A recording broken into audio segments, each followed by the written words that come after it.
Assalamualaikum dan salam sejahtera. Selamat kembali ke saluran ini. Hari ini, kita akan membincangkan satu maklumat penting yang baru sahaja dikeluarkan oleh agensi kerajaan. Maklumat ini sangat penting bagi semua pekebun kecil dan penereh getah di seluruh negara. Bantuan musim tengkujuh BMT bagi tahun 2026 telah mengalami perubahan jumlah.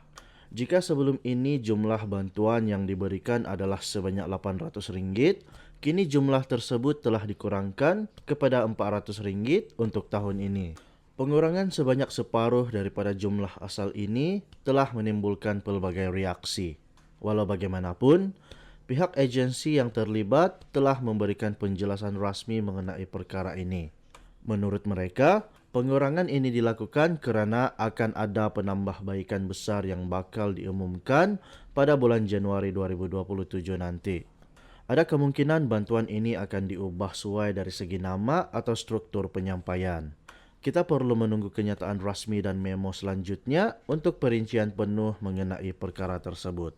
Bagi tahun 2026, permohonan untuk bantuan ini kini telah pun dibuka secara rasmi.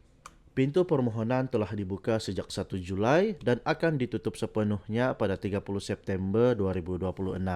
Pembayaran bantuan berjumlah RM400 ini akan dilakukan secara berperingkat. Fasa 1, penerima akan mendapat RM200 pada bulan November 2026. Fasa 2, baki RM200 lagi akan dibayar pada bulan Disember 2026.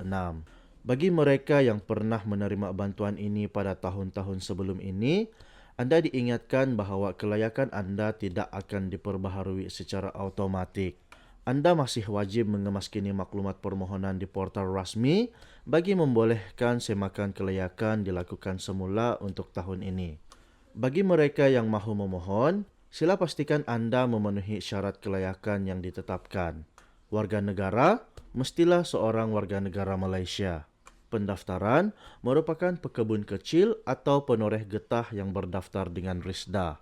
Keluasan tanah, pemilik tanah atau penoreh yang mengusahakan lot tanaman getah dengan keluasan antara 0.1 hingga 4 hektar secara keseluruhan. Dokumen sokongan wajib mempunyai permit autoriti transaksi getah (PATG) yang masih sah semasa permohonan dibuat. Sila ambil perhatian bahawa satu lot tanah hanya melayakkan seorang penerima sahaja, sama ada pemilik tanah ataupun penoreh.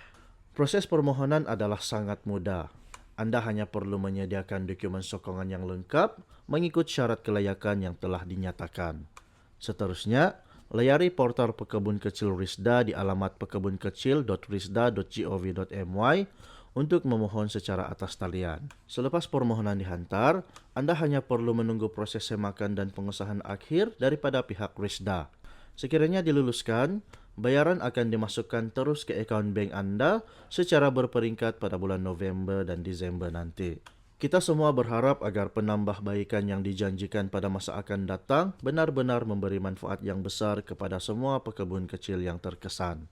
Tindakan susulan yang perlu anda lakukan segera adalah menyediakan dokumen sokongan dan mengemaskini permohonan anda sebelum tarikh tutup pada 30 September 2026. Jika anda mempunyai sebarang soalan, sila tuliskan di ruangan komen di bawah. Jangan lupa untuk menekan butang langgan dan butang loceng untuk maklumat terkini yang akan datang. Terima kasih kerana menonton. Kita jumpa lagi dalam video seterusnya. Itu sahaja laporan kami pada hari ini. Sekian, terima kasih. Teruskan bersama kami untuk berita terkini dan bantuan lanjut.